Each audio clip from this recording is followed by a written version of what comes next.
গত 5ই ফেব্রুয়ারি পশ্চিমবঙ্গের মাননীয় মুখ্যমন্ত্রী মমতা বন্দ্যোপাধ্যায় পশ্চিমবঙ্গে শিক্ষিত বেকার যুবক যুবতীদের জন্য বিশেষ একটি প্রকল্প ঘোষণা করেছেন। যে প্রকল্পের নাম হচ্ছে বাংলা যুবসাথী প্রকল্প। এই প্রকল্পের ফর্ম জমা দেওয়ার সময়সীমা আজকে মানে 15 তারিখ থেকে 26 তারিখ পর্যন্ত চলবে। 15 তারিখ থেকে যেটি শুরু হয়ে গেছে অলরেডি। তো আমরা এখনও বুঝতে পারছি না যে ফর্মটি কোথায় থেকে পাবো, কিভাবে ফিল আপ করতে হবে, তার সাথে কি কি ডকুমেন্টস দিতে হবে আর কিভাবে কোথায় গিয়ে জমা দেব। তো আমি সর্বদা চেষ্টা করি অফিসিয়াল তথ্য অফিসিয়াল ওয়েবসাইট থেকে তুলে ধরার, যাতে আপনাদের মধ্যে বিভ্রান্তি কম ছড়ায়। আপনাদের কাছে অনুরোধ করব, ভিডিওটা দয়া করে স্কিপ করবেন না, প্রথম থেকে শেষ পর্যন্ত মন দিয়ে দেখবেন। খুব সংক্ষেপে খুব ছোট আকারে আপনাদের সামনে অফিসিয়াল তথ্য তুলে ধরার আমি চেষ্টা করব। আর প্রত্যেকবারের মতো এবারও বলবো, ভিডিওটিকে বেশি করে শেয়ার করবেন, চ্যানেলটিকে অবশ্যই সাবস্ক্রাইব করবেন। তো দেখুন, বাংলা যুবসাথী প্রকল্প এই যে ফর্ম, এই ফর্মটা আপনাকে ডাউনলোড করতে গেলে স্পোর্টস অ্যান্ড ইউথের যে অফিসিয়াল ওয়েবসাইট আছে পশ্চিমবঙ্গ সরকারের, সেখান থেকে কিন্তু ডাউনলোড করতে হবে। আপনি যদি ডাউনলোড করতে না পারেন, আমার এই ভিডিও শেষে দেখবেন ডেসক্রিপশন বক্সে একটা লিঙ্ক আছে, আমাকে রিকোয়েস্ট পাঠাবেন, আমি শেয়ার করে দেবো আপনার সাথে একদম অফিসিয়াল পিডিএফ কপি, সেখান থেকে ডাউনলোড করে দেখে নেবেন। এবার আপনি দেখুন ফর্মটা কীভাবে ফিল আপ করতে হবে আর তার সাথে কী কী ডকুমেন্টস দিতে হবে। একটা খুব গুরুত্বপূর্ণ ডকুমেন্টস আছে, যেটা কিন্তু না দিলে একেবারেই আপনার এই প্রকল্প চালু হবে না। তো চলুন আমি একদম অফিসিয়াল জিনিসটা কিন্তু দেখিয়ে দিই। তো দেখুন, এই হচ্ছে বাংলা যুবসাথী প্রকল্পের সেই ফর্ম, এবং যে ফর্মটার উপরের দিকে একটা আপনার কালার পাসপোর্ট সাইজের ফটো লাগানোর জায়গা আছে, ওটাকে পেস্ট করবেন, ওপরে সিগনেচার করবেন। যদি কেউ নিচে করে থাকেন অসুবিধা কিছু নেই, কিন্তু ওপরে সাদা অংশে সিগনেচার করার কথা বলা হয়েছে। তারপর দুয়ারে সরকার রেজিস্ট্রেশন নাম্বার ক্যাম্প থেকে নিয়ে নেবেন, ওটা আপনার কিছু করার নেই। তারপর নিজের আধার নাম্বার দেবেন, নিজের নাম লিখবেন, ইংরাজি ক্যাপিটাল লেটার, ব্লক লেটার বড় হাতের, মাঝে ফার্স্ট নেম এবং লাস্ট নেমের মধ্যে কিন্তু মাঝে একটা করে ঘর ছেড়ে দেবেন। তারপরে মোবাইল নাম্বার দেবেন, ইমেল আইডি দেবেন, ডেট অফ বার্থ দেবেন, 1/4/2026 হিসেবে বয়স দেবেন, যেটি অবশ্যই 21 থেকে 40 বছরের মধ্যে হওয়া কিন্তু উচিত। তারপরে পিতার নাম, ফাদার্স নেম, মায়ের নাম, স্পাউস, স্বামী বা স্ত্রী যদি বিবাহিত হন সেটা দেবেন। আর জেনারেল ক্যাটাগরি যদি না হন, যদি SC ST OBC হন, তার মাথায় টিক দেবেন। সেক্ষেত্রে SC ST OBC সার্টিফিকেটের ওপরে নাম্বারটা দেবেন। যদি বিবাহিত হন বা না হন, বৈবাহিক অবস্থাটা দেবেন, ম্যারেড আনম্যারেড যেটা আছেন সেটা দেবেন।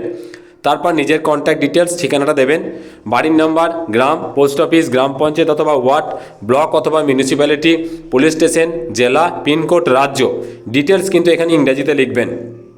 তারপরে দেখুন, মাধ্যমিক বা সমতুল্য পরীক্ষার প্রথমে রোল লিখবেন, নাম্বারের জায়গায় নাম্বার লিখবেন, রোল নাম্বার একসাথে নয়, ইয়ার কোন বছর দিয়েছেন সেই সালটা লিখবেন, বোর্ডের নাম লিখবেন। বেশিরভাগই WBPSE হবে, পশ্চিমবঙ্গ সরকারি যারা স্কুল থেকে পড়েছেন, বাংলা মিডিয়াম স্কুল থেকে তাদের জন্য WBPSE হবে।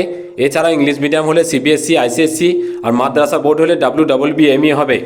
এর পাশাপাশি দেখুন, এডুকেশনাল কোয়ালিফিকেশান হাইয়েস্ট, যদি উচ্চ মাধ্যমিক বা অন্য কোনো কিছু পড়ে থাকেন সেটা দেবেন।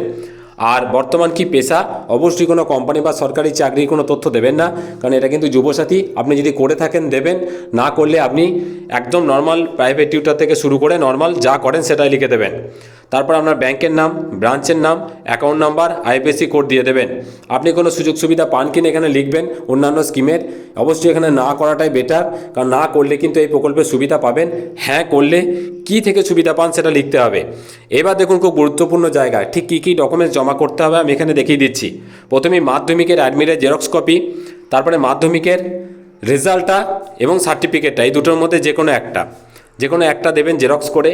তারপরে আধার কার্ডের জেরক্স, ভোটার কার্ডের জেরক্স, ব্যাংকের পাসবইয়ের প্রথম পাতার জেরক্স, আর আপনার SC ST OBC সার্টিফিকেট যদি থাকে তাহলে তার জেরক্স।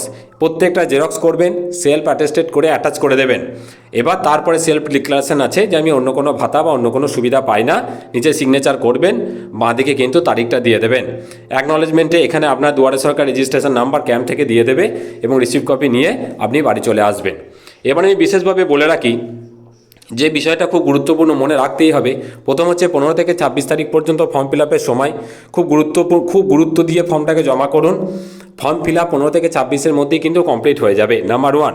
নাম্বার 2 হচ্ছে মাধ্যমিকের অ্যাডমিট এবং মাধ্যমিকের রেজাল্ট বা সার্টিফিকেট, মানে মাধ্যমিকের দুটো কাগজ অবশ্যই দেবেন। অ্যাডমিট দেবেন, তার পাশাপাশি রেজাল্ট বা সার্টিফিকেটের মধ্যে যে কোনো একটা অবশ্যই জমা দেবেন। নাম্বার 3 হচ্ছে যে ডকুমেন্টসগুলো দেবেন অবশ্যই সেলফ অ্যাটেস্টেড করে দেবেন, নিজে সিগনেচার করে দেবেন, ওপরে একটা ছবি দেবেন।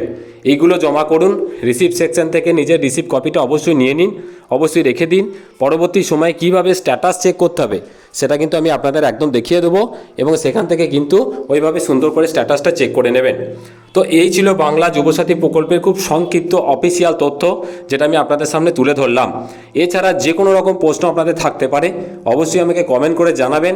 কমেন্টে যা প্রশ্ন করবেন সব কিছু সঠিক উত্তর আমি আপনাদের দিয়ে দেবো, শুধু একটু সময় দেবেন, ধৈর্য ধরবেন। আর ভিডিওগুলো পরিচিতদের মধ্যে বেশি করে শেয়ার করুন, যাতে সকলের কাছে সঠিক তথ্য সঠিক সময় পৌঁছে যায়। এছাড়াও এই প্রকল্পের যাবতীয় অফিসিয়াল তথ্য নিয়ে আমি আরও ভিডিও অনেক আনবো। খুব ভালো থাকবেন, পাশে থাকবেন, ধন্যবাদ।